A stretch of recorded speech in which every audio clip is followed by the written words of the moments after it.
Listen to and watch all the archives of previous shows and Edge special reports.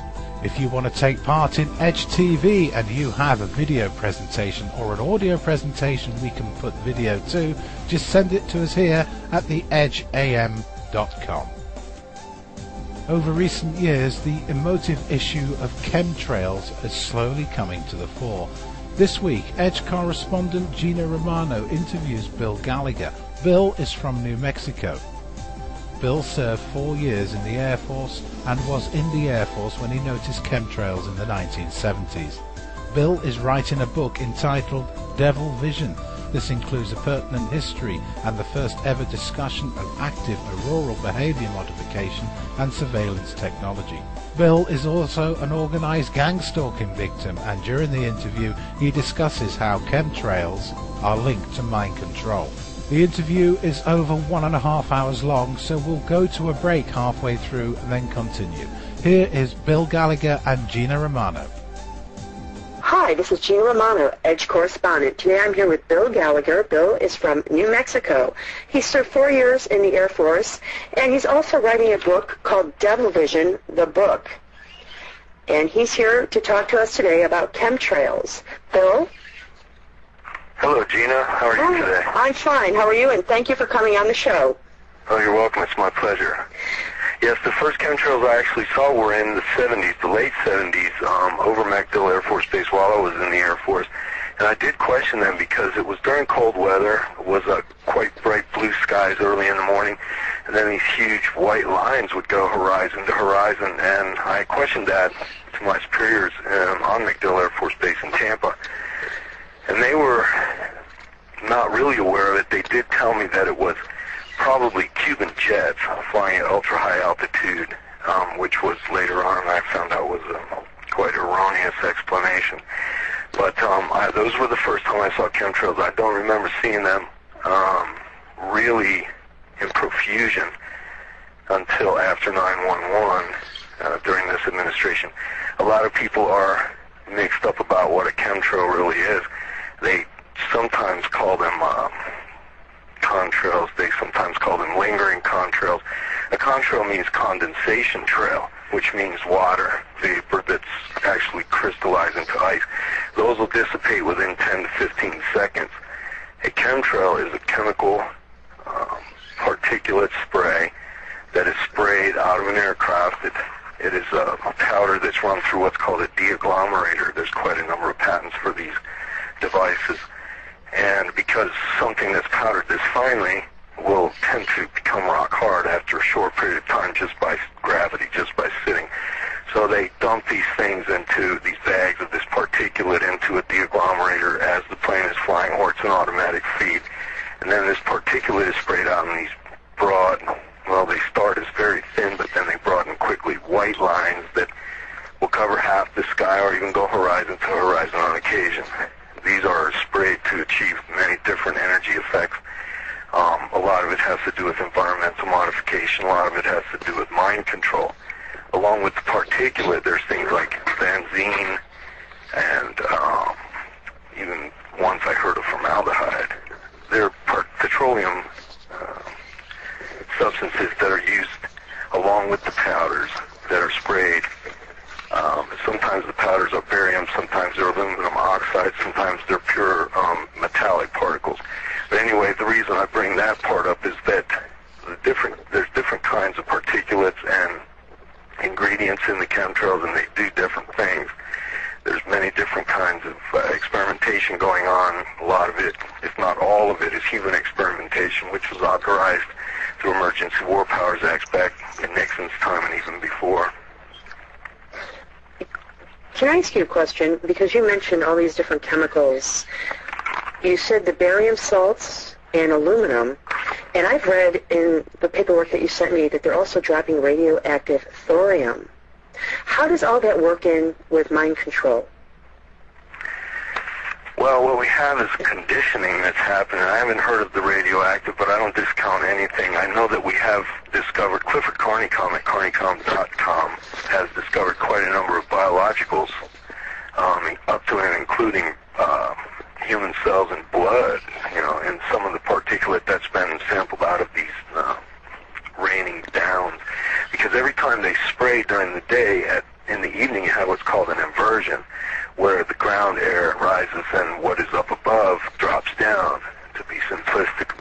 And so during the inversion, whatever gets sprayed during the day, the people are getting dosed with at night. The barium salts, I'm not too sure about that. I know barium oxide for sure. I'm kind of deviating from your question, though. No, you're not. You're fine. You're right on target. All right. Well, there's conditioning that's going on, especially with the metallics. In the last 10 or 15 years, we've had a plethora of electronic antenna installed in our environment. Before 1996, people were able to pretty much restrict where these things were sited and keep them away from hospitals and schools and such. Then Bill Clinton, in his ultimate wisdom, decided that our wireless grid was much more important. His, I can't remember his legacy, that's what he calls it, was much more important than the public health. So then they removed those restrictions, and these antennae are going up everywhere. The listeners probably everywhere that are hearing this will be able to look around themselves as I speak and count maybe 5 or 6 antennae at any given time. Even in rural situations, most people are aware of these massive microwave so-called cell towers. A lot of the chemtrailing is to propagate energy and to induce a basic constant field, electronic energy field in conjunction with the antenna. There's also satellites involved, but that's a little bit beyond the scope of the discussion right now. To get to the point about the particulates, whenever you ingest anything, as we've been ingesting it by breathing it, eating it, and drinking it, it's inescapable. Now, for the last 8 or 9 years at least, our bodies are becoming conditioned. We have taken these chemicals into our bodies. If they are metallic in content, that's going to make us jump a whole lot better to the wireless energies that are being broadcast, and that equates to electronic mind control. There's no argument. No one can gainsay that, because it just makes common sense. I mean, if you're taking in chemicals and metallized particles, then electricity is going to, the electrolyte of your blood is going to be much more conductive to all kinds of energy, not just the broadcast energy. But back in the 50s, the first experiments with active auroras, like the aurora borealis, was a project called Project Argus, and they were exploding nuclear bombs in portions of the electromagnetic field of the Earth in order to see what would happen. What they found out is that it augmented many of these natural auras and lines of force, because you've seen where you take a magnet and you put a paper over it and sprinkle iron filings on it, and the pattern that it makes, those are the lines of force, magnetic lines of force. Well, the planet has those too. So they began altering all this back in the 50s. During these studies, a man named Mr. Schumann, W.O. Schumann, discovered that our planet has a song all its own. They named it after him. It's called the Schumann Resonance. And it's about 7.8 hertz, which is 7.8 pulses per second cycles, which is extremely close to the same frequency the human brain operates at. That's because we evolved to that over thousands of years. Just by the Schumann resonance isn't just 7.8 hertz. That's the primary frequency, and it has multiples that are not quite double of that. But the 7.8 is very close to our brain frequency, and it was altered with Project Argus and 30 or 40 other projects that took place before it starts going into the classified fields. They discovered then, during this time, that by exploding these bombs in the magnetosphere of the planet, that it affected human activity below. It affected the way people think. What they did find out also is that the auroras, like the aurora borealis, were augmented with this energy so that they became, in effect, giant antennas on their own. They found out that they could broadcast by antenna. They could use the aurora borealis as a gigantic antenna to view over the horizon or communicate with submarines deep below the ocean surface. So this made them think of many different things. By this time, the Navy had also become privy to a lot of the Tesla technology, which again is another story, but is very intricate to a very integral part of all this technology that they're using with the chemtrails and the antenna and the satellites today. The chemtrails themselves, once they're sprayed, it's very involved. It's multi-tiered and multifaceted. It's also very expensive. When they're first sprayed, you have grids, you have lines, you have quantum energy devices in the atmosphere. This is energy harvesting, solar energy harvesting, according to the HARP patent, which is antenna technology. HARP stands for High Amplitude Atmospheric Research Project, or something like that. High Oriole, isn't it high Oriole active? I can't even get it right. High altitude or high amplitude active auroral research. Project. That's it. Mm-hmm. Yes, thank you. Mm-hmm. And there was a lot of that before, from Tesla, and who died in 1943, and then all his stuff was buried. The Russians actually got hold of this stuff first because there was a Tesla museum in Belgrade since like 1936, and a lot of Tesla's papers and things ended up there, and the Russians took him seriously before our scientists did, and they developed this. There was a Nazi connection that way too, because that dovetails real well with the time frame of Hitler's Third Reich. And I'm deviating though. After Project Argus, they found out that they could use these auroras, which are part of the planet's magnetic field, to broadcast with greater power and with much greater accuracy than they could ever do it before. A lot of ham operators were familiar with what they called the skip, and that was radio broadcasting that took advantage of certain conditions within the ionosphere, and the ionosphere would actually, in certain times, due to solar activity, act as a mirror force, and they could broadcast upward, and it would skip over the horizon, and somebody here in New Mexico would be able to communicate with someone in the Soviet Union for a short period of time, because these were very transient situations, but it was known as the skip. The Navy developed all this through Argus and, like I say, the 20 or 30 other projects that we know that are not classified, and decided that it would be very advantageous from a military point of view to be able to make these active aurora antennas to order whenever they needed them for mobile units to broadcast off. And they're very valuable.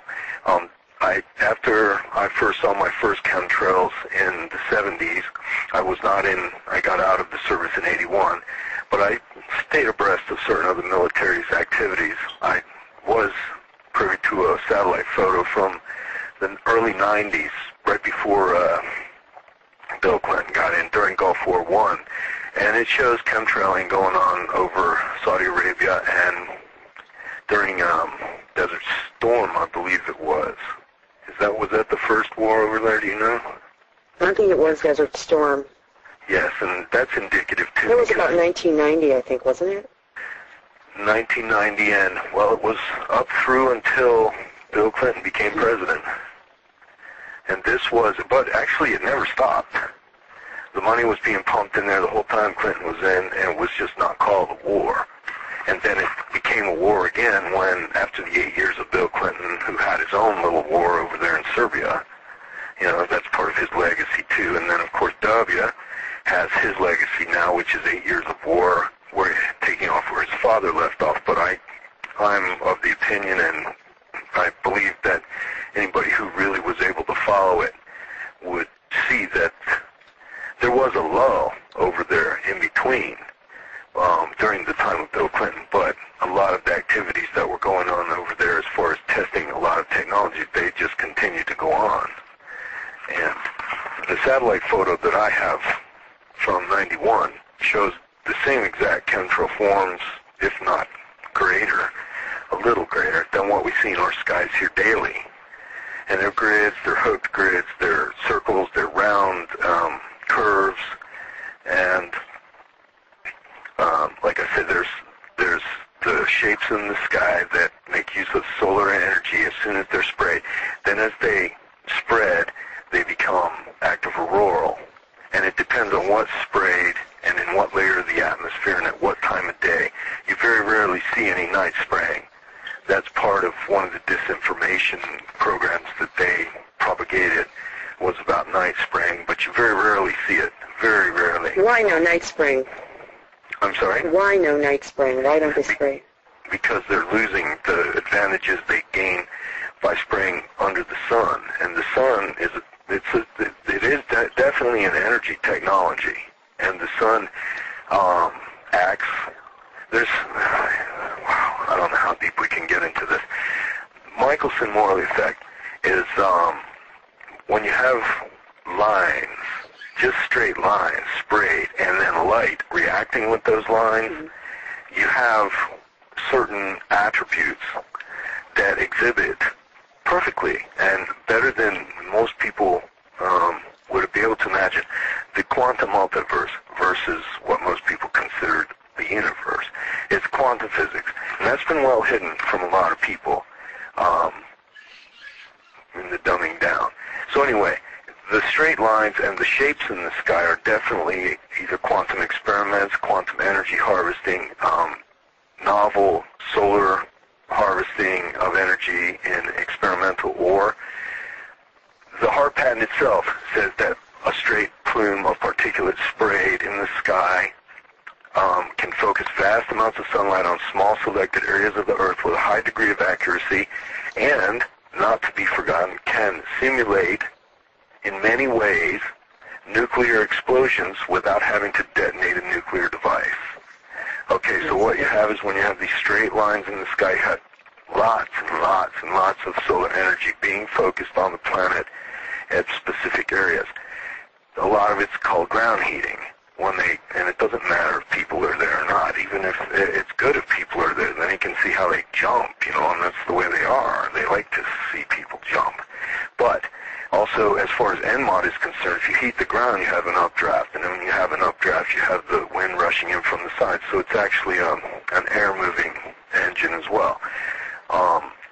If you do it over a city, people tend to, if you do it at a certain level, you can put everybody to sleep. If it's done at another level, you can give everybody a stomach ache. If you do it at another level, you can make everyone violent. So they have all this now. They've been working on this for a long time, and they know the formulas very well for that. But like I say, after the lines are sprayed, this is a transient form, and then they begin to spread.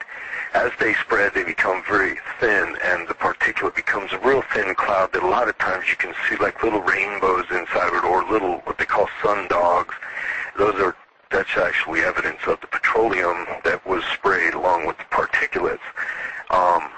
As it spreads, it becomes an active aurora, because then the sun, which is massive, massive power, is starting to literally break apart the particulates. It forms an ion plasma, and ions are subatomic particles. They're just basically like an atom that's been busted up. You have free protons, free neutrons, protons and neutrons together, really, and then you have lots of free electrons. And then this becomes very manipulable with antenna technology. It can be moved around. It can be used for many different things. A lot of times you'll see like washboard designs in the sky. That's called undulatus, electroundulatus, and that's an artifact that indicates there's some heavy, heavy energies being propagated via antenna in conjunction with these active auroras. And then when the active aurora becomes the ionized plasma, it's the second step of the chemtrail. It's useful for many things, and we just can't go into it. There's thousands and thousands of patents for anyone who wants to do any studies on this. You want to search particulates. Don't search chemtrails. That's kind of an idiom. You'd want to start with the HAARP patent and start pulling out keywords from the HAARP patent itself, and then you could just go on and on and on. There's thousands and thousands, and some of these patents go back pre-1950. So they've been, and these are patents that were classified and now are unclassified. So you can see that this has all been well planned for quite some time. Finally, the third step to a chemtrail is the actual physical conditioning that we all undergo. To go back and to reiterate, the first step is a quantum energy harvesting, which has definite mind control aspects along with ground heating and other things having to do with environmental modification. Second, you have active auroral aspects. As the plasma spreads, it becomes ionic, active ions, where the sun is degrading the particulate itself. This depends on its proximity to the sun, the type of atmosphere that's above it, and what is sprayed. Okay, and there are many different types of things being sprayed as well. Some of these actually form and create a low-grade laser. That's the byproduct of the solar degradation of the particulate. So those are the first two steps: solar quantum energy harvesting and active auroral antenna manipulable plasmas. The third is the physical conditioning, when the inversion happens every night. This stuff hits the ground and we're breathing it and eating it and drinking it in water. And we've had this going on now for a decade, heavy. Before that, for sure, but, and the thing is, there's been no accountability. This is secret stuff. So they just deny that this is even happening. But now we're starting to see things like Morgellons disease and other things.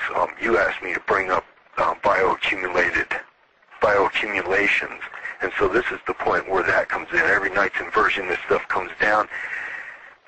Everybody's body's different, no matter how close we are to someone else, and our exposure to these various chemicals and particulate matters will build up in us in different places and in different levels. And from some of the remote viewing, and I'm not speaking of from a psychic aspect, although there is that, but that's another story. Remote viewing is actually a science in itself. It involves things like Earth-penetrating tomography and interferometry and various tomographies, and this can all be accomplished by a satellite, active auroral, or by handheld units. A lot of times it's in conjunction with all three. They'll have to spray and build an ion plasma in order to charge it and to bounce signals off of it and get reflections off of it and interpret those reflections, but they can do 3D viewing from very far away, and the resolution is excellent. One of the companies that handles all that is a company out of Huntsville, Alabama, called Time Domain Corporation. Bam, right in the eye. They have over 200 classified patents that have to deal with through wall, through groove, remote viewing, and they're still classified, and they were classified 8 years ago. A lot of times, like Bernard Eastman's patent for HARP was only classified for 3 or 4 years. The time domain stuff has remained classified all through the Bush administration and prior to that. And there's no end in sight, because they certainly don't want people knowing that, you know, they can spot you 400 feet under the ground and hear everything you say. So anyway, that's just a small aspect of what some of this technology is about. And they can read a body, a human body, by the amount of electronically reactive particulate that has been ingested, as if it was a thumbprint, as if it was a fingerprint, because each human body is different, and dependent on the type of stuff that you've ingested by breathing it and having it on your skin and eating it and drinking it, you've developed what's called a radio signature. And you do have, every single human being has a radio signature today. So it doesn't matter if you care about being chipped or not. They don't care if you care about that or not. The chipping is really just a show for people, and it's what they call acclimation. They're trying to get people used to the idea that this is happening and this is going to happen. And you think you have a choice and you may not want to be chipped, you know, but you are. Everyone is. And they are not taking no for an answer. So that's what bioaccumulation is. It's the physical conditioning of someone to create a radio signature so that they can be spotted from satellite anywhere at any time on the planet, and they'll know who it is just by how you glow. So, you know, that's like... Is there any way to get rid of that? I've tried taking activated charcoal. You know, someone suggested to me to take activated charcoal, and I don't know if it helps or not, but I tried it. there again, you know, you have to look at the length of their program, the length of their conditioning. They've been hard at it for 10 years. I took my first chemtrail picture less than a month after 911 because I told my partner at the time, I said, hey, Nettie, look, it's less than a month. Actually, it was less than a year since W had become the appointed president. And I said, less than a year, and they're spraying stuff on us already. And she said, oh, those are, she came out with the initial excuse that everyone first says, those are just jet trails, those are just condensation trails. And I said, yeah, well, look, it stopped right there. And then look, it started again over here, and that's because they were switching the condensation trail tank. And so I started taking pictures, and I sent them to some people on the internet and who had already been involved in it at that time. And, yeah, they were very interested in those pictures. Now I have traveled the United States for the first, that month I had left Huntsville, Alabama, and traveled for 3 years in a bus just to go across the United States and take pictures of these things all across the United States. And now I have about 40,000 pictures, and I continue to take them. It's evidence. And I think that anyone that's listening that would like to do something positive without having to get involved, that would be one way to do it. You know, get involved too deeply, or while you're studying, you should also take pictures of this because it's just evidence of what's going on. And it's nice to have all these pictures, especially when you finally get to someone in power and say, hey, you know, why are they doing this to us? And the person says, well, they're not doing anything to you. That's not happening. You know, and so that's their first level of defense is denial. Well, Jesus, what I'm trying to say there, is there any way to help get this out of your body? Oh, I know, like yes, someone told me take activated charcoal, and it seems to have helped. And I'm just, people are really curious about this because a lot of organized stalking victims, such as yourself and myself, I feel are built up with magnetics, and we're trying to find a way to get it out of our body. How do we get it out of our system to? Well, that's where I was going, and I got down a rabbit trail, and thanks for bringing me back. No, thank you. I got sidetracked. The whole point is that their programming has been going on for a long time. And I shouldn't say programming, that's a misnomer. Their conditioning has been going on for a long time, so you would actually have to find yourself you would have to prepare for yourself a very expensive environment so that you no longer ingested this stuff, and then you would have to undergo extremely expensive chelation treatments. Now, a lot of this is known, and there are people who are taking drugs and chelation and things like that to overcome the effects. The fact that the government is denying all this is just one more indicator that a large part of the program is depopulation. I'm sure of it. And there's a man named Goldsworthy in UK. He's a doctor, and he's very well versed in electromagnetic effects. And believe me, as bad as it is here, it's way worse in Europe. And it's been going on for a long, long time, a lot longer in Europe, because they don't pay attention to things like liberty over there like we do. They don't put as much value on it. And I should say at this point, once they get a certain amount of electronics installed in your environment, then it becomes much harder for the mass to act for its own well-being. And that's the basis of my book, Devil Vision, is that it's hydraulic. Once they get a foot in the door, then it's harder and harder for people to react, because it is mind control. Now, Goldsworthy says that what he's found out is that a lot of the cellular membranes and like the blood-brain barrier and things like that become much more permeable due to even weak electromagnetics. And there comes a point where this deterioration of cellular membrane is irreversible. Now, if you know about it right away, you can start taking calcium and magnesium, and that's something the listeners need to know too, especially calcium. And you can get these in vitamins and things like that, but it's very indicative also that the government is in the process right now of trying to make all of that illegal. So anything you can do to help yourself that works is going to be made illegal or going to be denied you or is going to be taxed so stringently, so exorbitantly that it's going to become a matter of burden to you. So I don't know about activated charcoal. It seems to have helped me, but it was suggested to me by another organized stalking victim, and he said it helped him a lot, and it does seem to help because it does clear out mercury and things like that. I know, so I gave it a try. I just wondered your thoughts on it. Well, vitamins are important too. So that's I don't think anything that's not poisonous that you can take and is not going to hurt you. Then it can't hurt to try it and see what happens. So I'm sorry I interrupted you. No, don't worry. Just you've got so much information and it's so valuable. So thank you for sharing it. Let's go back because you mentioned HAARP and of course you mentioned the military. But who else is behind these chemtrails? What other organizations that I know there's a lot of opinions regarding New World Order. There's a lot of opinions regarding the DOD. There's a lot of people that talk about Satanists on the rise and the Illuminati. What else? Who else besides HAARP and the military? Who else do you think is involved?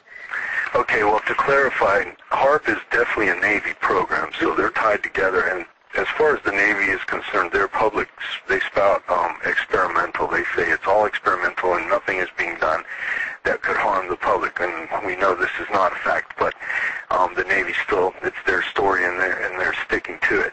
I also mentioned early on that the program was expensive. It is vastly expensive. It was actually referred to by Arthur C. Clarke in a book called The Fountains of Paradise, which came out 20 years ago or so. It's an excellent book if you like sci-fi. And Clarke, he's well known for being able to interpret the future in positive ways. He was actually the developer of the satellite dish, among other things. So he wasn't just a sci-fi writer, and he just passed just recently. And rest in peace, Arthur, we love you. So anyway, he mentioned that the rebuilding of the atmosphere was going to have to happen, and that it was going to be a massively expensive undertaking. So that tells you right there, if you follow the money, who's behind it? It's the money. It's the people that control the money, and that just fills my head with so many avenues to go off on that I'm going to get confused here, because there's just, they've been after, the money here. The first Democratic president in the United States, most people wouldn't believe this or don't know it, was Andrew Jackson. He was the first Democrat for the people. And he kicked the internationalists out of here who had, under Hamilton's policies, already put our government in debt to the tune of $260 million plus by 1820. And that was like in the first 40 or 50 years of our country. So Jackson came in, he kicked them out. In 1828, he left office, and our debt was $65,000.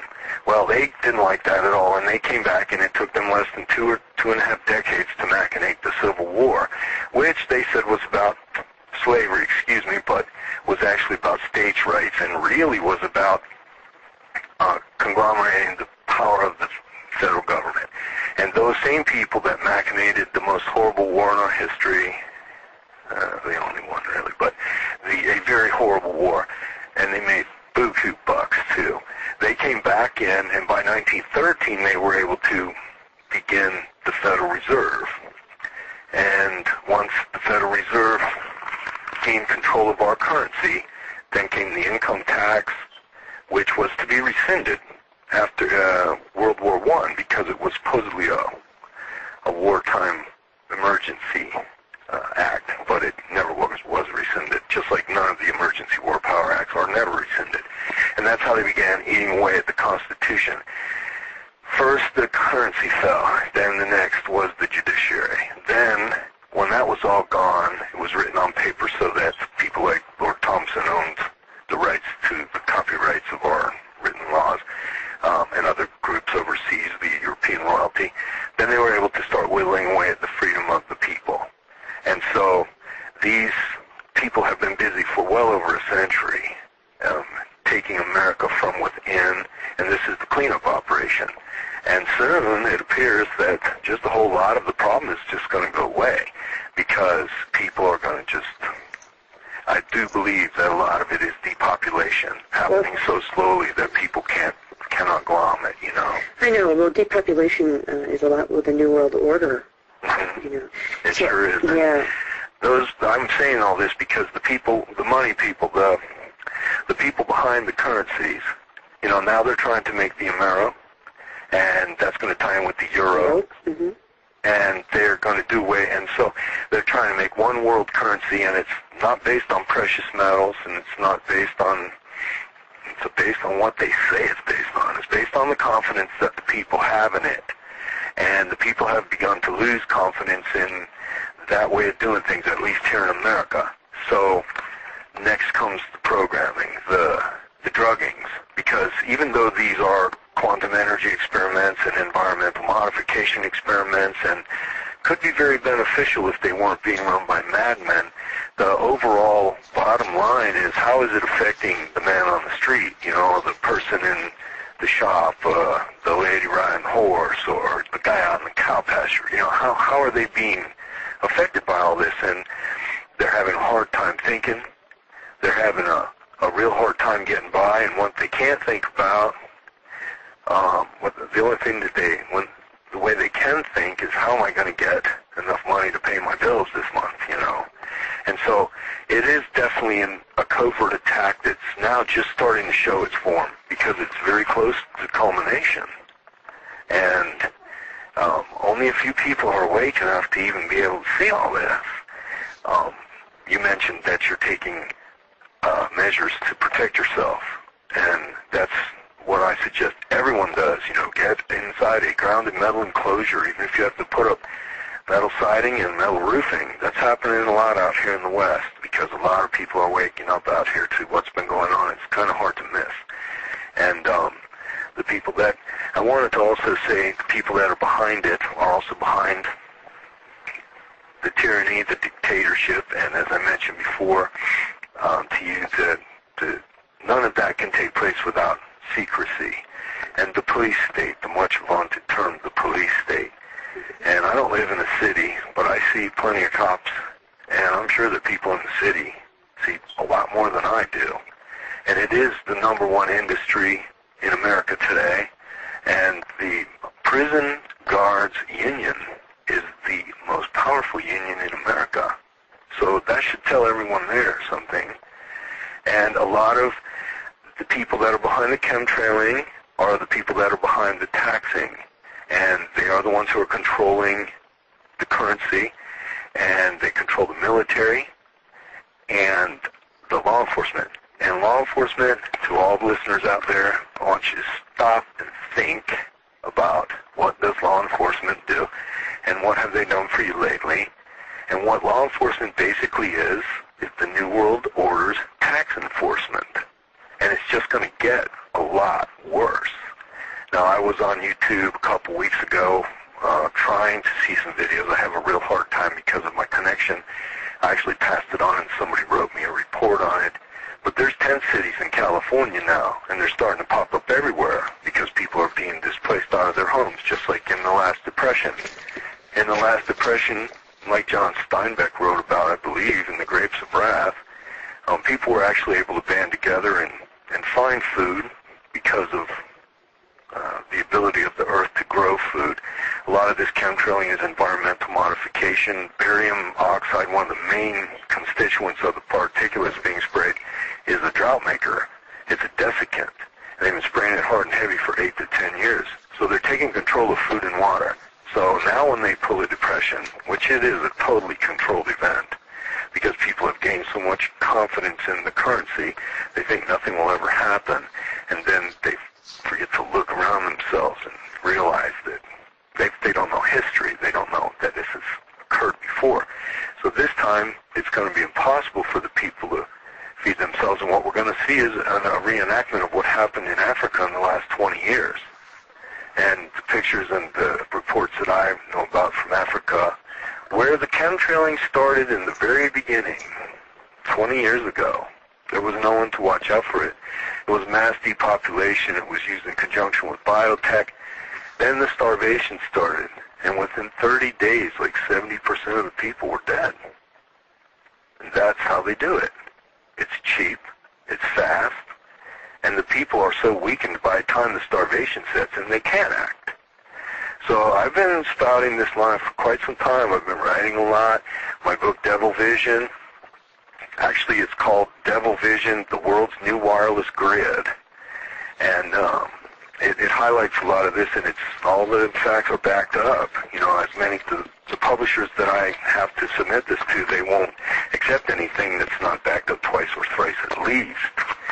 So, you know, this is not just some madman's dream. You know, and yes, I've been stalked, and I've been mobbed, and I've been poisoned and harassed and tested and experimented on and everything, but after a certain point, I didn't let it get to me anymore. It just enraged me more and more and more. So that's all I am. I'm a receptacle of rage. If my rage ever vents, I don't know what's going to happen. I might just be like a balloon that just loses its air and goes, I don't know. Well, that's what I think they're hoping is you will get enraged. You know, they want you angry. They want you upset. They want you gone. I mean, finally gone. And they're hoping you'll get into some trouble that might end your life, or you might get so mad you'll hurt somebody, be put into jail, or you'll be thrown, you know, into an institution, or you'll kill yourself. That's what might, you know, if they keep putting through these chemtrails, you know, they're going to find a way, another way to get rid of you, you know, if they're organized stalking victim. Well, you're right, and it's good that this comes up, and it's necessary that, because a lot of their machination, their reality is based on secrecy. So if you know things like that, though, as you just stated, that they will try to keep you on edge until they need you for, you know, some kind of violent show or to take somebody out, you know, Manchurian Candidate style. They've been at this a long time. MK Ultra goes back to the 50s, and we didn't know about MK Ultra until the 70s, and as soon as the CIA was discovered, they destroyed all the records, but they failed to destroy 4 boxes of business receipts. They forgot about them. They were stuffed back in a corner somewhere. And just what we learned from those business receipts was horrifying enough to let the world know that, yeah, this kind of stuff, Nazi Germany never ended. It just went underground.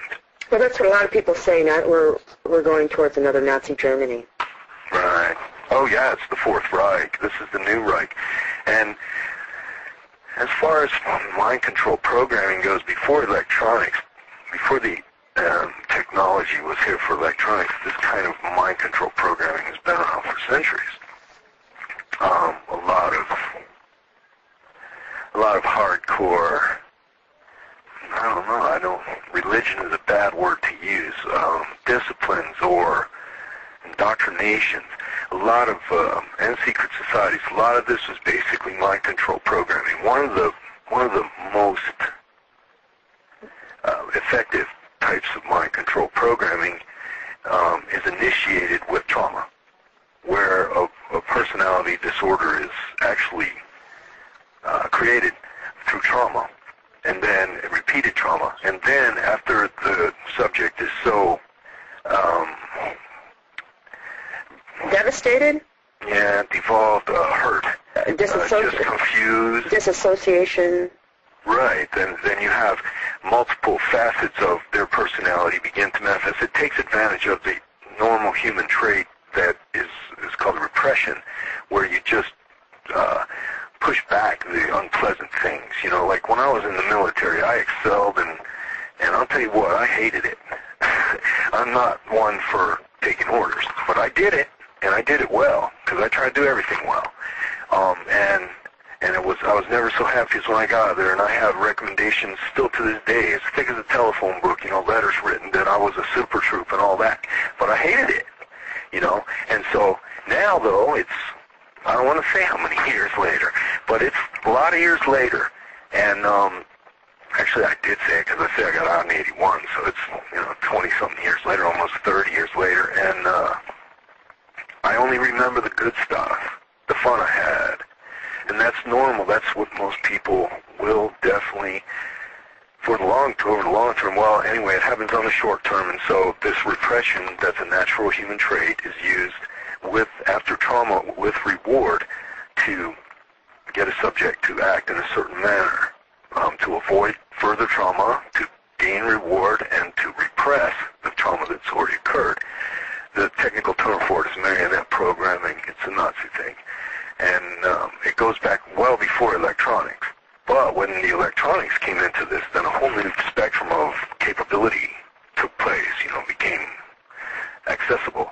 And that's what we are now. We're being experimented on, and...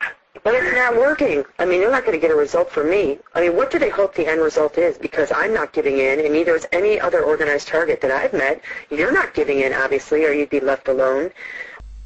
We'll now go to a short break and then come straight back to Gina Romano and Bill Gallagher.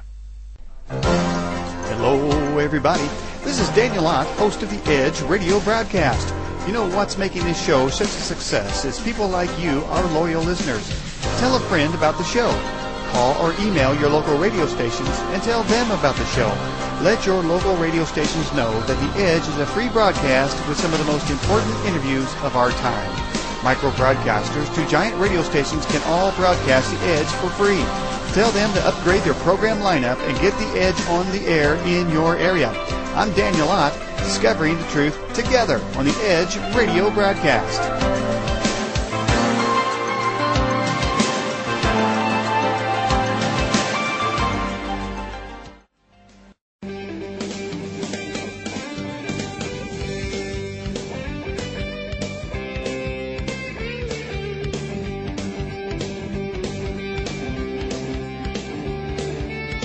Your opinions and stories are vital. The Edge is now making Thursday available for you to speak your views and beliefs to the world. We are committed to giving our listeners a voice. All too often, mainstream media quashes your right of expression and opinion where it really counts. Thus, truth becomes buried and hidden. The Edge radio broadcast has always been a show for the people, and it's always people that change the world for the good. People power is the strongest vehicle for change. Please send us your presentations on MP3. Recordings can be anything from 3 minutes to an hour. If you don't feel like your recording, you can send us an email. We will read your email out. If you don't feel like sending us an email, send us links to important news. We can dissect this news and we can talk about it together. Feelings can be expressed in many different ways, through song, through verse. If you've written a song, send it to us and we will play it for you on the Edge Radio broadcast. If you've written a poem, we will read that out also. Expression is an expression of freedom, and truth always comes through expression. Thursdays on the Edge is now your day and your show. More information can be found at www.theedgeam.com. Follow the link on the homepage or look for the announcement on the Edge's website's forum.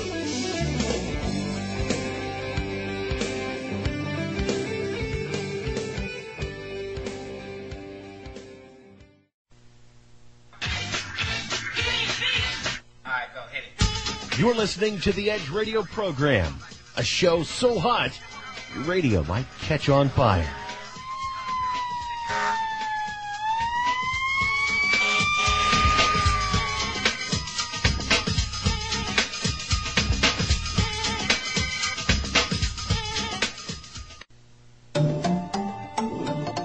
Fact or fiction, discovering the truth together here on the Edge Radio broadcast.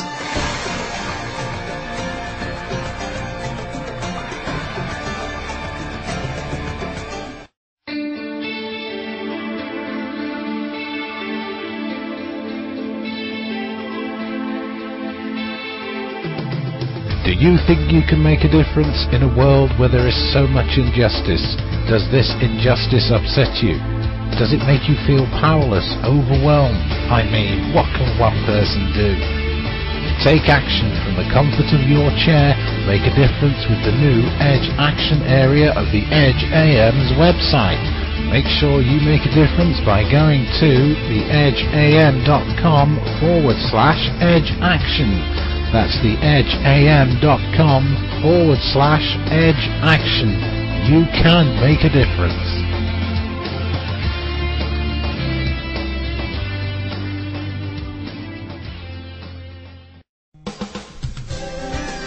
political and religious news, supernatural happenings, unexplained mysteries, conspiracy theories, and special guests along with your calls right here on the Edge radio broadcast with your host, Daniel Ott. Welcome back. I'm Andy Radford. This is the Edge's Thursday show from the Edge's UK studio, and here is part 2 of Gina Romano and Bill Gallagher's interview. What is their end result? What do they want? They want a book that they can, and there's many psychological profiles, but there's 35 basic psychological profiles. So should we say psychiatric, psychological? One of those. There are 35 basic models that most people will fit in. There's some real weird ones out there that are very, very rare, and they probably become presidents or generals, But the psychopaths, the ones that are worth studying. But otherwise, most people fit into and so what they're trying to do is create diagrams and programs of predictable behavior. Now, we talked about the voice to skull situation, and it happens how that certain people are actually receiving messages vocally in their minds but that was the first thing that they tried to attain with electronic mind control, but early on it wasn't possible because the technology hadn't been developed that way. Jose Delgado, Yale neurophysicist, neuroscientist, was the guy that started putting implants in monkeys' brains and bulls' brains and stuff like that, and he was the one who started getting the implants going, so that then this voice to skull or actual motor control capability would be able to manifest. But during all that, they found out many other things. It's like one of the people that I talked to about this locally, very, very nice and very smart lady who was a trained nurse and was a nurse all her life, said, I know my mind too well. I don't care if they could put words in my mind. I don't care what they could do. They could never make me think the way they want me to think. And I said, I understand what you're saying. I know that you're aware of fascism and that you despise it as I do and such. But that's not really what they're after. They would love to be able to do that. They would love to be able to create robots. And who knows, in the future, everyone might be born and be chipped on the table they're born on, if we don't put a stop to this. And I'm sure they would love to be able to do that. But they can cause predictable behavior without saying, Gina, go out the door and, walk in the middle of the street or whatever. They can do things to create pain and disease. And now they have nanotechnology and they have biotechnology, and in conjunction with it, the broadcast electronics, which is very well developed everywhere now under the cover of cell phones and other broadcast technologies. They can create pain, and they can target you via implants or via hotspots. And as far as implants are concerned, I'm talking also not just the things they would put in you mechanically, but the bioaccumulations that we addressed earlier by your radio signature. They can target you very easily, very aggressively, and very accurately, so that they can CAT scan you from a mile away, if you can believe that. And that's very conservative. I'm trying not to get too crazy here because it's going to be hard enough for some people to believe this. Believe it or not, I get a lot of emails, and a lot of people are very interested in this. They're really opening up to it. So, any information you have great information. It's very helpful. Thank you for sharing it. Please continue. It's very interesting.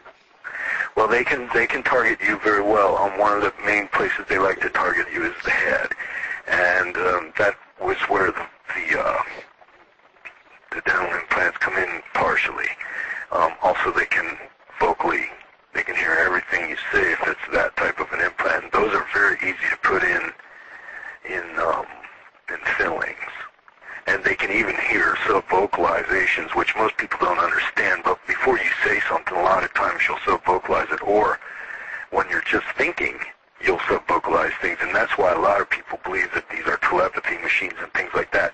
They don't realize they have a dental implant, and they're sub-vocalizing, and the operator that's monitoring them is actually hearing their thoughts that they don't even know that they're vocalizing.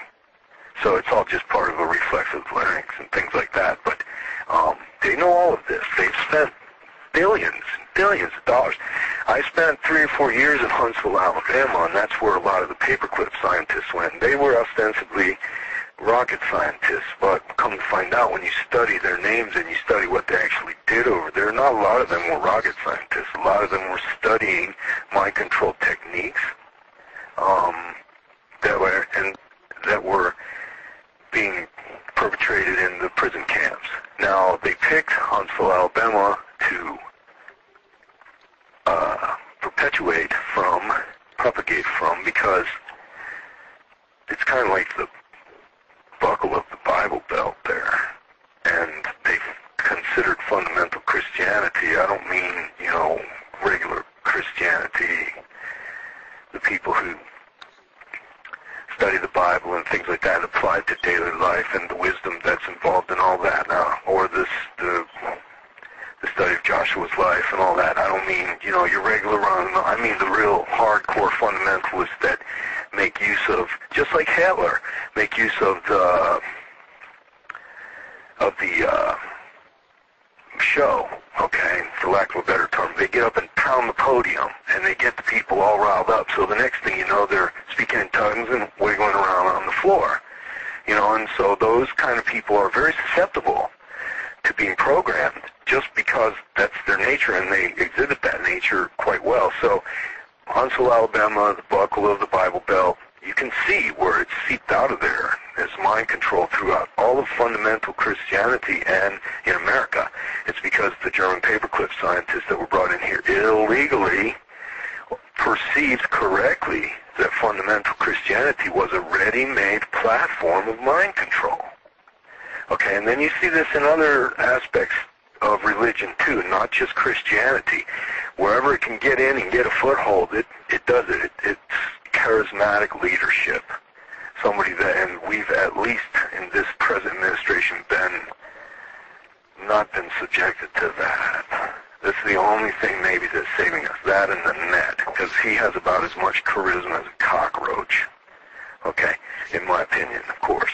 And I want to say that too. None of this is written in stone. These are the things that I've studied. I'm autodidactic polymath. I'm multi-faceted in my studies, and I just never stopped reading, and I constantly read. But I'm constantly learning, and I'm just trying to get as much of the good information out as possible, and I'm trying not to perpetuate lies. And I don't work for anybody. I'm not covering any other stories. I have no other agenda than truth, because I believe that the only thing you can take from this world when you leave is what you learn.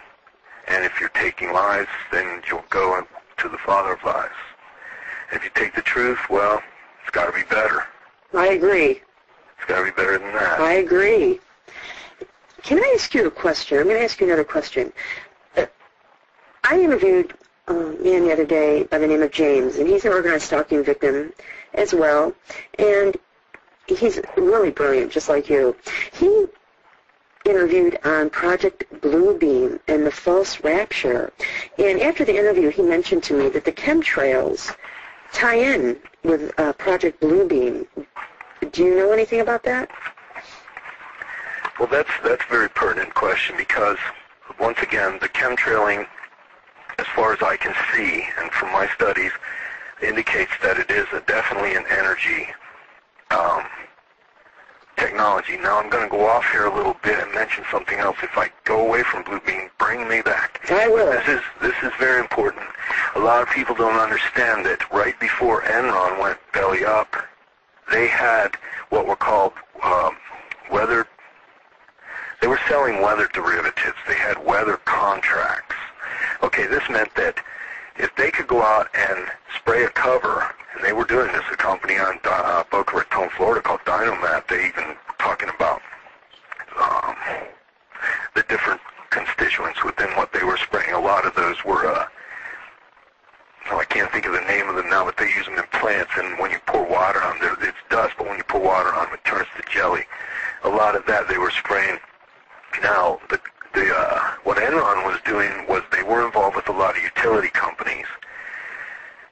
I think Enron was just a test to see if anyone would notice, and obviously no one did, because they were doing these experiments mostly in Florida under Jeb Bush's administration, and they had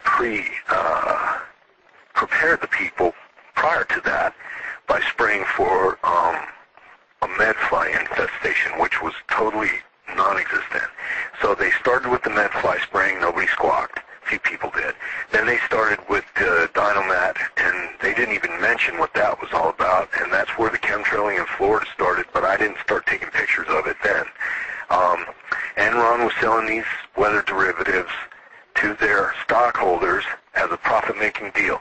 If they could go out and hire a company that would create a positive effect, which means warmer in the winter, cooler in the summer, that would save the utility companies a lot of money, because people would use their air conditioner or their heater less. So they had a mean, I think it was 65 degrees or 70 degrees. And the closer the environmental modification people could bring the local conditions around the city down towards 70 in the summer or up towards 70 in the winter, they got a piece of the action. And even the smallest contracts were worth millions and millions of dollars. And then Enron went kaput. And right after that came 911. I believe that's how the timeline went. And then came the Air Force's, the secret Air Force, which is the drone Air Force, which isn't secret anymore, but not many people know about it. Anyway, they brought it out into the open. I have so many pictures from satellites that just show these lines across the whole United States, across the whole world. I have pictures from correspondents. I have correspondents as you do from all around the world. It's the beauty of the internet, and I don't have to just go outside and look around. I can look around the whole world with my eyes of other people helping me, and then they get to see my world too. So definitely that, in its most basic form, is an energy technology.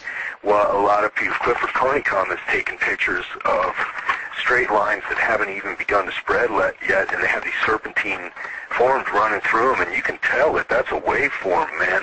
And then the undulatus, which I mentioned, the electro-undulatus, which looks like a washboard. I have pictures of satellite, highly irregular undulatus over Washington, D.C., over during many very heavy sessions of Congress when they are trying to get certain things pushed through. Those people over there, a lot of those people deny that this is going on. That's because they've been conditioned really wickedly. So anyway, one of the things that the chemtrails will do will propagate energy. You just consider it like a wire in the sky. Like out here, they do it from White Sands, and they have a lot of mountains out here, so they'll spray a short line that'll burst off into a plasma, and it'll become bright white, just real thin but bright white. You can tell it's energized. It's turned into ions. Then off the Lordsburger Animus antenna, they'll energize it, and it'll just become like glowing. And then they'll run a straight line from White Sands all the way to that thing, you know. And okay, now what they have is an eye in the sky, and it's hooked up, and it's just like printed circuitry in the sky. That's what I call one of my terms for it in the book, Devil Vision. And that's just one aspect of what they can do. It can propagate microwave energy, laser energy, and it can actually create these things, these types of energies, so that you have a much greater power, a new magnitude of power available at the site of use. My interpretation of blue beam is that it's hologramic, right? Holographic? It's right, holographic. Yes it is. Okay, well, they tested this. I have this from a contact in Huntsville, Alabama. Back in the 80s, they used it on the Shining Path people out of Peru, the leftist group down there, and those people are very well financed, and they are very serious about what they do. And they actually had hostages, and they used holograms to totally freak them out. And it was laser that was created in 3D inside where the hostages were at, and it totally freaked the Shining Path people out, what they did with it. So as far as the artificial rapture and the making revelations come true and all that, I don't doubt that they would do anything possible or anything necessary to keep their mental hold on people. You know, I don't mean to denigrate anyone's belief system or create any more hate in the world than there already is. That's not my purpose. I don't want to do that. But the people that are running, the people who are believing in these fringe cult kind of ideals, those people are ghouls. They're monsters. They don't care. All they care about is power. So yeah, I wouldn't doubt that at all. Some of the particulate that's sprayed actually does produce laser light, and that's necessary. That's how you produce a 3D field, actually, of laser light, and that's a hologram. So. The search he was saying, he said the chemtrails have a lot to do with that because they'll need to support their hologram and create it. And he didn't say it on the air. We were talking afterwards, and I regretted that, so I'm glad that you clarified that. You know, going back to the organizations and the governmental departments, I read in some of the things that you sent over, you know, how NASA's involved in the U.S. Air Force, and I noticed under U.S. Air Force they were talking about the kill chain. Is that the kill chain? Is that referred to like depopulation? What exactly is that? That, I believe, was Amy Worthington's article, Chemtrails and Terror in the Age of Nuclear War. And I think it was definitely the kill something, and that sounds real close, but for some reason it seems to me that it might be, but you have the right meaning to it, that's for sure. Well, from a war... I'm sorry? I'm trying to find it in the things that you sent over to me because it said the Air Force, these weapons are right in line and the chemtrails are right in line with the kill chain. It very well could be the kill chain. It's been a long time since I read the article, but that is an excellent article, isn't it? She's great. She works for the Idaho Observer, and lately I've seen some of her stuff come out in out of a very well-known Canadian site. It escapes me right at this moment. But anyway, the kill chain, well, from a military point of view, you know, you're looking at the number of bodies. That's how you, up until recently, that's how you always won a war, is you went out and you just, and, you know, like depleted uranium, which is another favorite subject matter of Amy Worthington, the kill chain extends for decades after the explosion of the bombs, because depleted uranium causes birth defects that you know, along the lines of Hiroshima, where you're not going to see the ultimate effects of that particular bomb for, you know, several generations. So that's the kill chain. And as from my understanding anyway, I'm not too involved in all of that. One thing I did want to mention, it kind of goes in line with it, you said about the people that are doing this, and I want the listeners to understand something. There's how important media, corporate media is in their perceptions. Corporate media has become perception management more than anything. It's their world. It's the Matrix. A lot of people will understand that, the Matrix, and that's what media has become. The global warming phenomena, so-called phenomena, is just a cover story for a program that was thought of in Hitler's time. Some say that the project was called Project Arctos, but he had asked several of his scientists... What was the project? Project what? Arctos, but that's hearsay. So and what about Operation Cloverleaf? Does that fit under... That's Amy Worthington again. Okay. That's out of the Chemtrails and Terror in the Age of Nuclear War. Okay, that's where I got that information. She's good. She's real good. She also did one called the Electromagnetic Poisoning of America. And if you search her out, there's 8 or 12 good articles about chemtrails, and she's a very heated writer. She just, you know, and the problem is that she's been victimized by government misinformation a couple of times, and that tends to knock your legs out from under you. You know, but she's an awesome writer. And she backs her stuff up left and right, you know. It's just that she got some bad first-hand accounts, and these were people from Special Forces. And Special Forces have their own informants now, their own information people that they actually engage in cyber warfare and information warfare. And so after the problem, she wrote a couple articles about BU that turned out to be not quite true. And I felt real bad, but she's brave because she took the torch and she went out in public. And although Amy Worthington, I don't think that's her real name. I think Amy Worthington's a type of shoe, isn't it?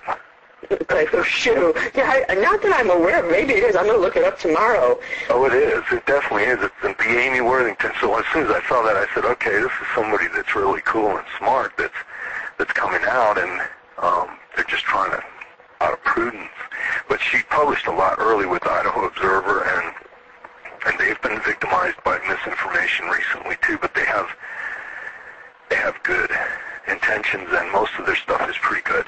Well, you mentioned the weather modification, and here she mentions Operation Cloverleaf. So if you can go back to that project you were talking about and inform us on that. Of the ice caps. Ever so often, our planet has an adjustment because the ice caps normally on this planet, which is a cold planet, will tend to accrete, which means they'll build up ice. The southern ice cap was accreting ice to the tune of 1 Lake Huron every year. That's a lot. So what you definitely have is ice forming down at the South Pole and up at the North Pole, and to think that it would balance itself is kind of a pipe dream. So over time, this has been shown by Charles Hapgood and Graham Hancock and many others, that there is an adjustment that takes place. Now, the core of our planet is molten, and then it is fairly well molten out quite a ways from the core of the planet. 2 ways the crustal displacement takes place. The ice caps accrete and become imbalanced, and then there's a massive adjustment where the whole crust of the planet shifts around the molten core, and that's how you get new mountain ranges, and that's how civilizations end. That's how you have gigantic floods of biblical proportions. Anyway, the idea to melt the ice caps is not a new one, and Hitler thought of it, and a lot of this NMOD is to do that because there's, bottom line, also under both ice caps are a lot of precious metals and oil, not to mention many other things, which we won't go into right now, especially in Antarctica, though. There's lots of very weird things down there. The Nazis were really freaked out over Antarctica. They had many bases down there, and that's why a lot of them settled in Argentina and things like that, and they got their information from good sources. Now, John von Neumann, who is the father of the modern personal computer, all the logic systems and all the personal computers of the world are called von Neumann systems. And it's a 7-step logic, and it's just a good way to go about extending human memory. And that's what the computer does. So John von Neumann, he was a member of the Manhattan Project, and he actually died in great pain from being a member of that project through cancers caused by the radiation that they didn't know about back then. And he died under military guard at the age of 51 or 54. And his logic system, I don't think, actually became used until after he died, like so many other partisan scientists. But I'm diverging. He had a plan during the Manhattan Project, is when he wrote it down, I believe, to apply colorant to the ice of Antarctica and the Arctic, and that way it would reduce reflection, because of course snow and ice reflects the sunlight. But once it starts to melt, then it turns dark blue, and it starts to absorb, and so then you have hydraulics. And so I have pictures from the 50s and 60s of these lines being sprayed over the ice caps, and they've been at it quite some time. And now they're down in South America melting other things to try to get at some gold down there. So, yeah, bottom line, a lot of ground heating is caused by these lines that are sprayed in the sky. You're getting a lot of energy on the ground, and I've seen the temperature go up 30 or 40 degrees in a matter of a couple of hours during a hot day. I mean, I've seen it go from 80 to 116 in like 45 minutes one day. So, there's a lot of ground heating. Now, while we're on that subject, another method of HARP, and this has been written about quite a lot, and it's in my book, and I have very good sourcing of this. one of the weaponry aspects, there again, it could be very beneficial. If there was a radioactive cloud in the atmosphere airborne, it would be a great way to get rid of the radioactive cloud. You pump up through a phased array, which is what HAARP is. It's many antennae acting in concert so that a single beam hits a certain point and it just energizes it and heats it. And then as it heats, it rises. And so the higher up you go and heat, the greater the air movement below. As the atmosphere rises, it pulls the air in from the side, so it's a great air-moving engine. But what these madmen have done is learn to use it for weaponry. And I've seen it. I've seen it happen several times, and they'll do it on days where you can't see it, where there's no cloud cover. It's useful for removing cloud cover if your satellites need to look at enemy troop movement or whatever. But they'll heat the portion of the ionosphere so heavily that it'll literally burst out into space, and it'll drag a ton of the atmosphere with it. That creates a hole that allows unfettered sunlight, unfiltered sunlight to hit the ground. And you talk about ground heating and just like total solar bombardment, and our atmosphere is a protective mechanism. We would never have been able to live here if that atmosphere wasn't taking out as much of the sun's rays as it does. So when they do these, they're called atmospheric depletion operations. It's a super weaponry. It can kill many people or cause radiation damage across square miles. And supposedly, the records that I have of it were supposedly early experiments that were accidental.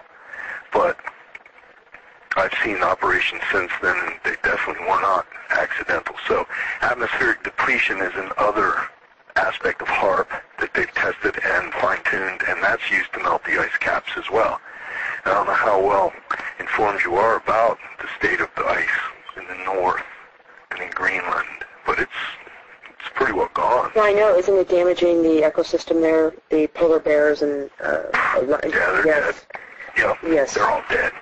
They're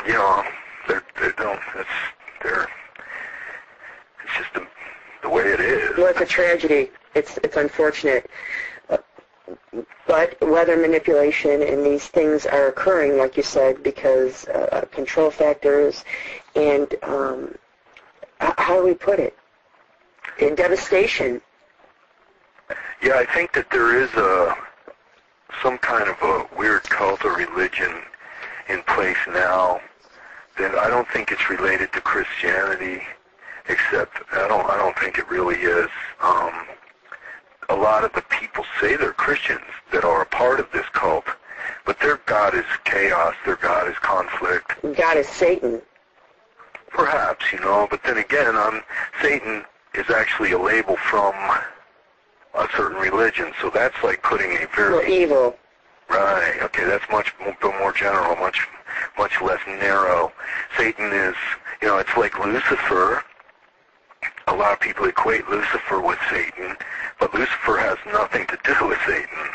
Lucifer was the consort of the goddess in the European religions that formed in the forest.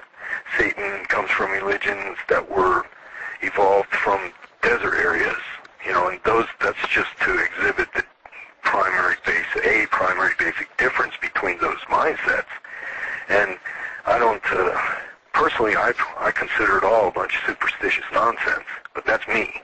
That's just my personal, I was brought up in religion, and I've studied all my life, and I think that people are whistling past the graveyard and paying too much attention to things that don't really matter, and not paying attention to things that do matter, like survival, and I'm afraid that's coming along and going to bite them right in their hiney real soon. Well, I do think that a lot of this is cult-based, like you said. It's not. They claim that they're good, and like you told me earlier, they have a God complex, and they're not good. They're taking good people and they're putting them in their graves, and they're hurting people. That's true. Yes, and the God complex is born of the fact that they actually are substandard in their self-image.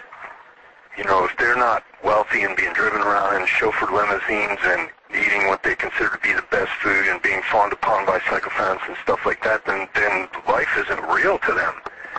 They can't go out and go fishing or go down to the mall and talk to the neighbor or just go out to the back fence and watch the birds in the bird bath. That doesn't fulfill them one bit. They can't deal with life as life is. They have to constantly build themselves up, and that's pretty much a sickness. And if it wasn't so damaging to the rest of us, I would actually pity them. Oh, no, but they have no pity for you when they're torturing you. The organized stalkers, these are who these people are, and they have no pity. When they torture you with weaponry, or they burn you, or they kill your cat, or they kill your parent, they have no pity for you. It's like what they did is justified, and they're good people, and they can kill and they can do what they want because you don't belong in this earth. Well, to them, what they have is a predator mindset. And, it's hard to argue that in some ways because the predator is on this planet, and from what we know, which is a very limiting statement, most people will never ever be able to understand just how limiting that statement is. Hopefully that will change, though. But as it stands now, they won't understand that our view of history is slightly, well, no, it's much more than slightly skewed. It's skewed badly. And we just, there again, our arrogance tends to be a human trait, I'm afraid. It's just the way, maybe not individually. It's like certain people in groups always act a certain way. And then they'll be like totally different individually. And then certain people as individuals will generally be, nice people and stuff, but get them in a group and they just turn bloodthirsty. Yeah, especially if they have low self-esteem, and this is where they're gaining a good feeling about themselves. They'll go to great extremes to feel that inner satisfaction at your expense. This is true. I don't doubt that. There's a lot of that. There is. But then also I'm pretty sure that the way they think is that, and I know this for a fact from some of the people that I've come across, and there have not been many, because I don't go around people like that by choice. Right. But they believe they are so mistaken in their outlook that they believe that if they weren't doing it to you, you'd be doing it to them. And they believe that. And that's sickness. That's evil. And you try to talk to them, and it's like trying to convince a drunk he's a drunk. Oh, they don't hear you. No, they deny it. Anything you say. Right. It's denial. And that is a bona fide form of mental illness. So the best thing you can do is to distance yourself from these people. Now, what they've done is make it so that you cannot distance yourself from them. And then now you have to, and when you fight with dirty people, even if you win, you get dirt all over you, so then they won, even if you beat their butt. So, it's like, I don't know, it's the human condition. It's something that everyone has to address personally and on their own level. We can get together, we can talk about it, we can propagate the information to people who are interested or maybe undergoing these tortures and not even understanding what's happening. So maybe someone listening to this will be saving their life. And, that's good. Hopefully they'll do the same for someone else. Oh, I hope so, because this has to get out. Everything is tying in together, and these people need to be stopped. I'm sorry. I know they think they're going to take over, and everyone says they are, and the prophecy says they are, but I feel like I have a job here to let people know that what's coming. If we can't stop it, we can at least fight it and make people aware. There are books, yes, and I don't think they're winning. I think that they had to hurry this plan along really badly because of the net. Once the net became a reality, if they had 20 or 30 more years to do this, they wouldn't need this torture. They wouldn't need this overt activity of stalking and mobbing and intimidation, and other things that they do. They wouldn't need it because they would have been able to do it quietly and slowly. And believe me, my history teaches me that that's what they were doing. And the perfect conquest is one where the conqueror doesn't even understand that they've been conquered. And so they were doing this, and it got so close, Gina. They They were so close. And the internet came out, and people were able to communicate. And it was our key.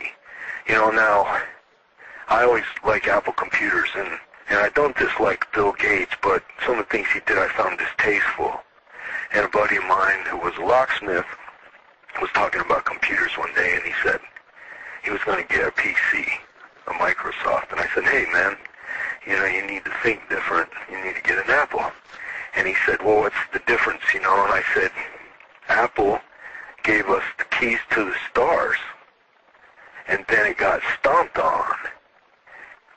And he said, what, we lost the keys? And he was a locksmith, and I said, well, so far it looks that way. And he says, there's only one thing to do. And I said, what's that, man? He said, you got to take the lock. So that's what we've done, and that's what we're doing. And we're picking the lock, and it's popping open, and I don't think they're winning at all. Actually, their constant torture and mobbing and stalking and their frenetic activities are becoming more frenetic daily. While we're on this subject, I want to mention, too, there seems to be a subculture within our culture that has a lot more information on wireless technology than the guy on the street, than you or me. Because I don't use a lot of wireless radio, you know. I don't use a lot of wireless things. So I'm not really up on, I understand a lot of theory and things like that because I read about them, but I don't apply them, you know what I mean? But there's groups of people here that are using radio and other wireless capabilities, and some of them, God help us, are actually operatives of Department of Homeland Security or FBI or CIA or NSA, and they are doing a lot of the gang work, and they are acting as mobile spotters because the human vector goes hand in hand with this wireless activity that's being used to stalk people with video or audio, because just the people following you around, that's actually a small aspect of the overall stalking and mobbing. If they can get cameras on you in your house, outside of your house, watch you coming and going, and things like that, that just makes you, they can target you much more effectively. I know this for a fact. And it's kind of been the way with me, because I live so far out, I live so rural, that they've had to do this to be able to do to me, to intimidate me the same way they would be able to intimidate someone in the city or in an urban area. So that's something to consider. And people that are dealing in wireless, not all of them, of course, but they are definitely a subculture within our culture, and they have an advantage, and they don't like other people to know about this advantage, and they employ it for nefarious reasons and for profit. And a lot of the spotters and things like that, they're doing this surveillance mobbing, surveillance stalking. That's bottom line. A lot of them were working in Tampa, Florida, when I was there for the newspapers there, believe it or not. You know, and you had a crossover there. You had legitimate reporting going on, but then technology caught up with it, and the reporter just didn't have to go and try to find somebody and get a report from them, get a story from them, or, you know, go through the garbage. But they could just put a camera up somewhere, or put a trailing device, a GPS, on somebody's car. Because that technology's been around a long, long time, and most people don't understand that. So anyway, that's something for listeners to understand as well, that, you know, people who are very involved with wireless technologies of all kinds, radios, a lot of those people have formed what we must call adult gangs. And they're doing a lot of nasty things. Damage. And a lot of it's for profit. You know, which if you have to choose for reasons, at least it's for profit. You know, it's not just because they like to hurt people. They don't care about hurting people or anything like that. They just want the almighty buck. But then there's the people that are just sadists, and that's what they live for, is just to see people suffer. Yes. Yeah. And so there's a lot of that, too, but I would say that the majority of surveillance stalking is taking place through these adult gangs who are very well versed and buy a lot of, and if you notice, everywhere you go in any city, there's spy shops everywhere, and they do a booming business. When I lived in Fort Lauderdale, Florida, back in the 80s, there was 3 of them within, 5 miles of my house. And that's a long time ago. So it's just, I'm sure it's just gotten crazier since then. Well, I think, and it's easy to get. It's easy to get. You don't have to really produce anything to get this equipment. You just walk in and buy it, right? Right. No, you don't have to have identification. Now, in the European Union, they were trying to make it so that people with cell phones that had cameras on them were required to get a closed-circuit TV license, but that fell through. There is a lot of restrictions going on now as far as cameras are concerned, especially in the UK. I just got a report on that today. And it's just something that as time has come, you must be aware of whenever you go out. And the cameras are everywhere. They say in the UK, you can't go anywhere. And then with the advanced imaging technologies available through active auroral / chemtrail occurrences, military classified advanced imaging technologies like tomography and interferometry and acoustic imaging and things like that, then there is no privacy. The ACLU just came out with a new blurb, a new statement. It's called it's just one sentence, and it says privacy is power. Now, the military and their government, who are run by the internationalists who run the judiciary and currency, they do everything possible to empower themselves through secrecy. And they do everything possible to disempower the people from the individual on up by invading the privacy. Soon, privacy right now, real privacy, you can't afford it. It's not even available. If they want to look at you, you're going to be looked at. And they're looking. They're looking at a lot of people, and they don't know it. That's we right. know it. We know it because we've suffered terrible abuse. But some people, their stalking is just starting. Their harassment is just starting. They don't know what's going on. They're divulging all their secrets by accident to these people, because they don't know that their house is tapped or their phones are tapped or that they have this imprint that you talk about, this radio signature. They don't know that they have that yet. Right, bioaccumulated radio signature, right. And, it's just the people that are perfect herd animals, it's a terrible term, it's so insensitive, but there's really not a better way of putting it. They are perfect herd animals, and their conditioning is perfect. Some of those people will go to their grave and might be stalked the whole way and would never even know. And I don't know if that's... And driven to their grave because they're murdered by these people covertly. True. Early. But they will never miss the years because they don't know any better. So the problem, I think the mistake that these people have made is that their need for sadism and their need for control has caused them to overstep their bounds. They could have done all this covertly and never let a soul know. They could have done it without hurting people. And their plan of taking over quietly could have progressed, but it didn't because they had the needle. They had to go in and make somebody jump, and so. Well, I think part of it, like you said, is control. And number, two, they don't want us in the program. We don't fit into their scope of what they think we should be, so therefore they want to get rid of us. Right, just like that Monarch, the new Phoenix. Phoenix was a program in Vietnam to assassinate portions of the enemy in novel ways. And the new Phoenix is the same way, but being used here by black ops with electronic directed energy weapons and poisons and biotech and nanotechnology and just about anything they can. In the meantime, they're going to test all this stuff on the human guinea pigs, which are us. And they are trying to remake the society in their own image and likeness. Fortunately, they are pretty damn dumb. That's the one thing that I've noticed.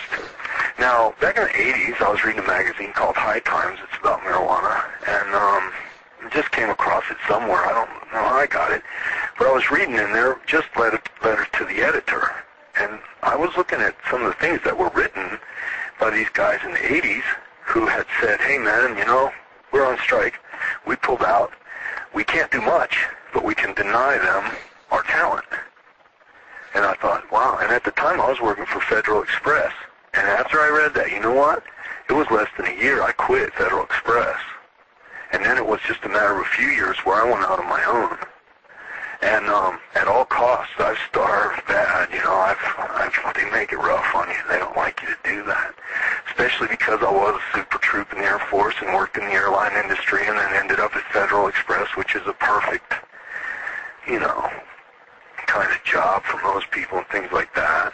And so, anyway, they don't, the one thing, though, is they can't do it without.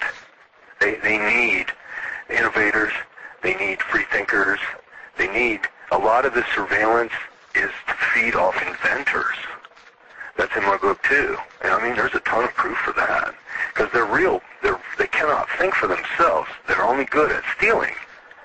So to get new technology and new ideas and things like that, if they don't have the people with the talent mind-controlled under their thumb working for them for crap wages, well then they got to steal it.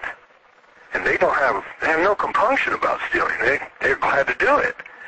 So a lot of this technology is that. There is no inventor in the world today who's not being stalked and mobbed and surveilled. And if their inventions have possible military applications, it's a lot worse than that.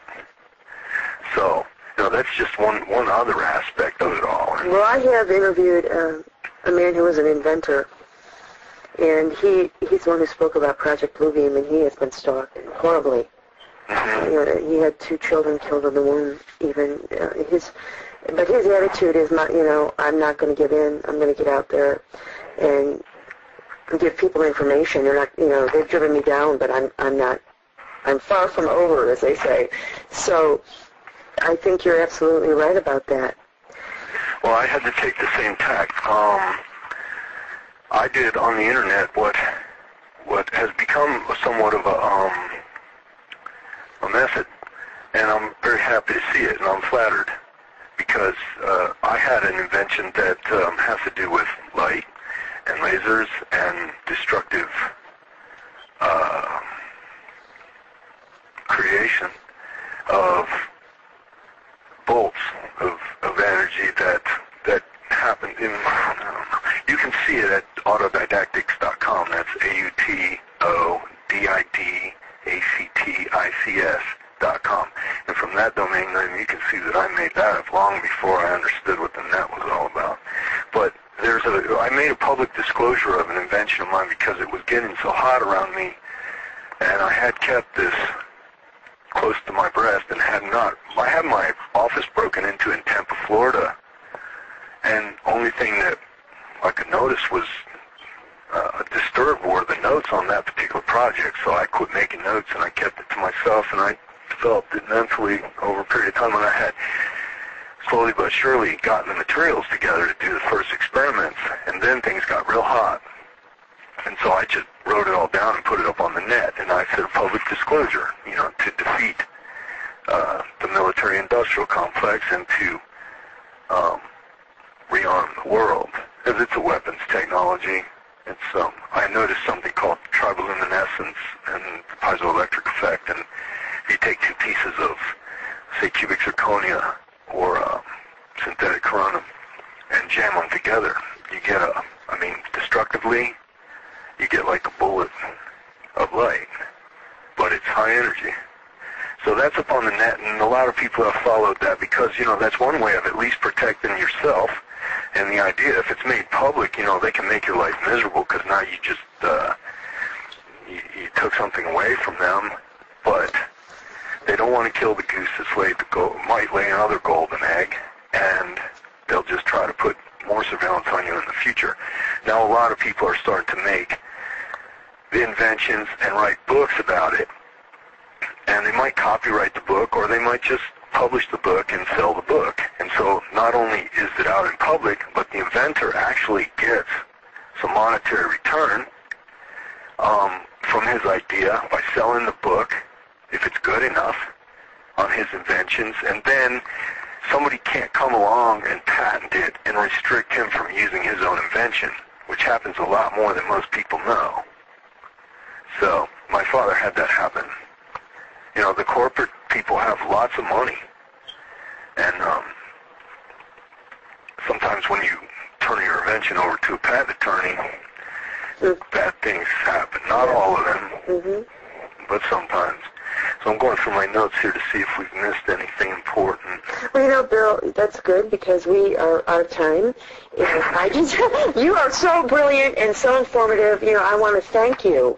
Is there anything you want to add while you're looking through your notes before we close? You know, I think we did a real good job of covering everything that I had.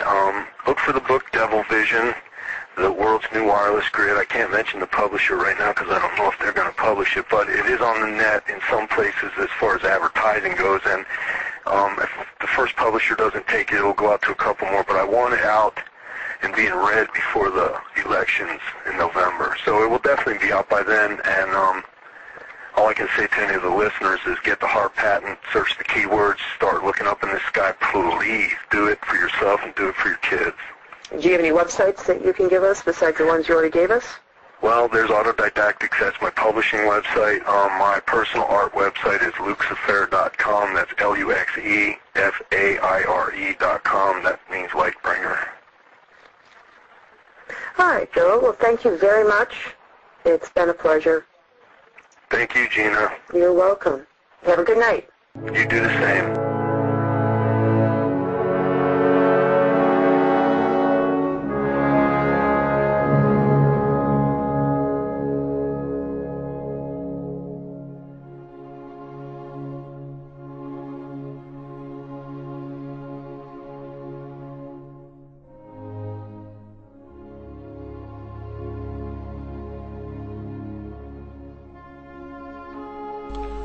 I've walked upon your green paths astride the morning dew. I've seen the early mist rise over the distant hills. I've felt the rain touch my face from your greying skies, like the gentle tears that fall, oh, from a sad child's eyes. I've climbed upon the highest hill astride the rocky land, and I've felt your spirit guided in some natural plan. I've felt your love pour from the crystal stream, like the gentle arms that caress, a symbol of all that is free. I've walked within your wooded glades upon the fallen leaves, and I've watched the birds fly, drifting upon a gentle breeze. I've felt the wind sigh within your greying skies, like the gentle sounds that fall, oh, when a sad child cries. And it always saddens me to see your mountains crashing down at the mercy of man's machine and the one who throws his money around.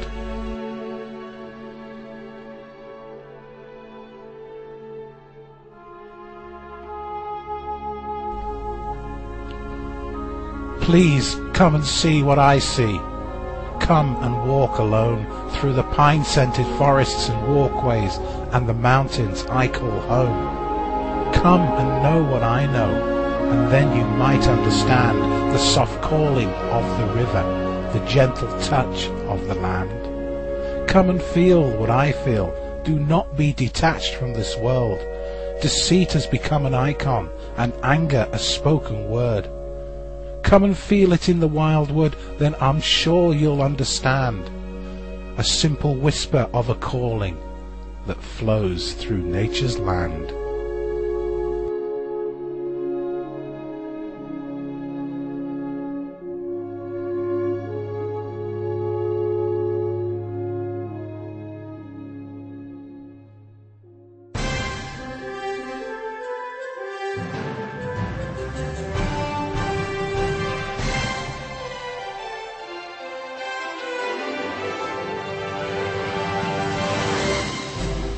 I can see everything so clearly now. I'm sat upon this plateau of truth.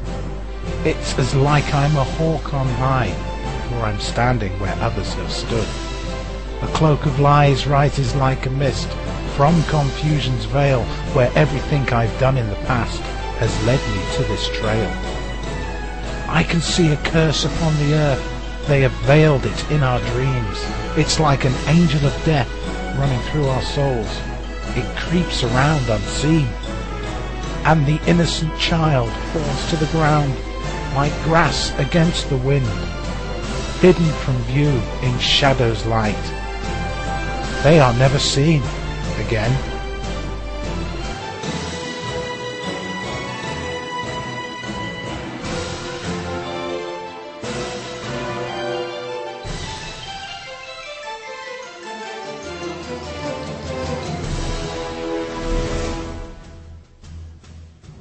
I stand in this place of charms. A mild spring wind brushes the branches.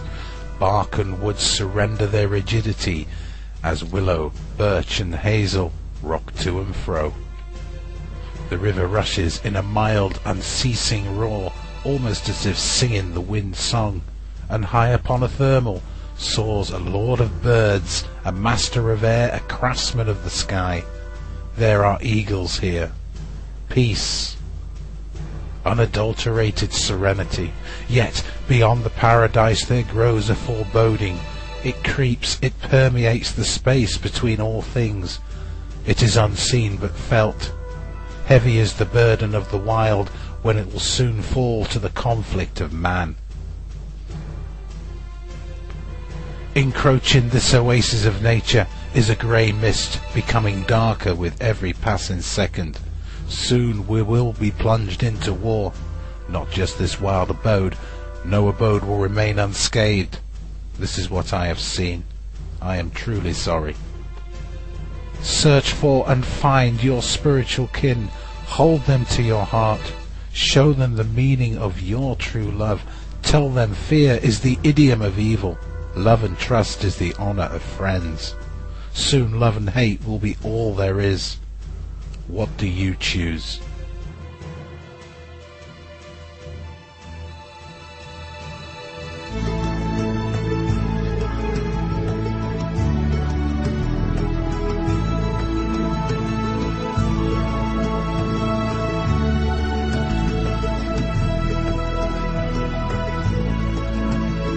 If just one person becomes inspired by one line of free thought that is not of their own creation, and that one person goes on to inspire others with their own lines of free thought, and those others create inspirations for future generations, then inspired those generations will become. An inspired generation fashions the tools to create an inspired world.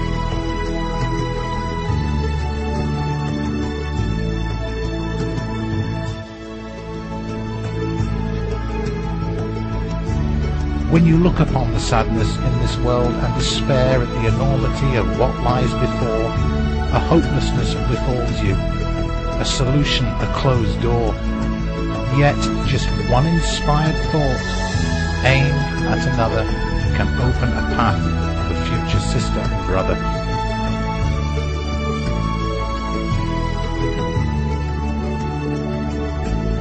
The spark of my mind was ignited by others who were fired up by the minds of those who came before them, an inspirational fire that is as old as humanity, yet is as new as the most distant part of humanity's future.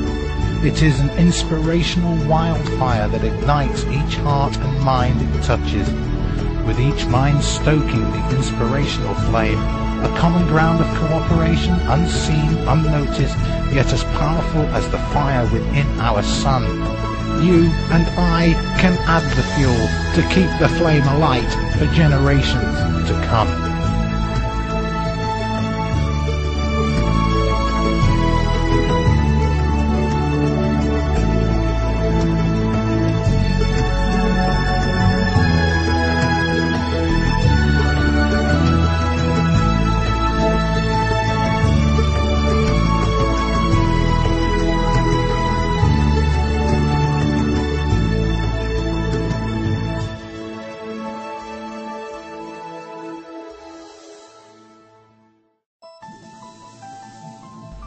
Hello again, I'm Andy Radford, your host for the Edges Thursday show, coming to you from the Edges UK studio. And that about wraps up the show for this week. I would like to thank Edge correspondents Mike Eastwood, Gina Romano, and Gina Romano's guest Bill Gallagher. Don't forget to tune in to Daniel Ott's live show this Saturday night at 8 p.m. Eastern Standard Time, the 3rd of May 2008. The archive to this show will be posted on the Edges website tomorrow, and the audio archive will be posted during the first stream of this show. So if you're watching this show now, the audio archive will be there for people with a 56k connection to listen to. My name is Andy Radford, your host for the Edges Thursday show, coming to you from the Edges UK studio. Thank you very much indeed for listening. Goodbye.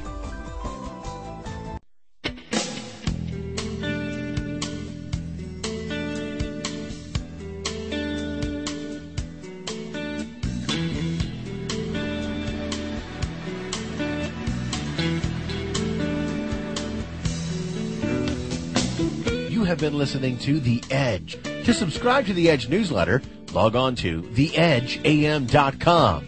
That's theedgeam.com, where you can find out more about the guests and topics discussed on the air. The Edge is being brought to you by Internet Solutions, home of affordable website design and low-cost Internet access. Visit Internet Solutions at es4.com. That's es4.com. Until next week, for the Edge Radio broadcast, I'm Chris Moore. See you on the Edge.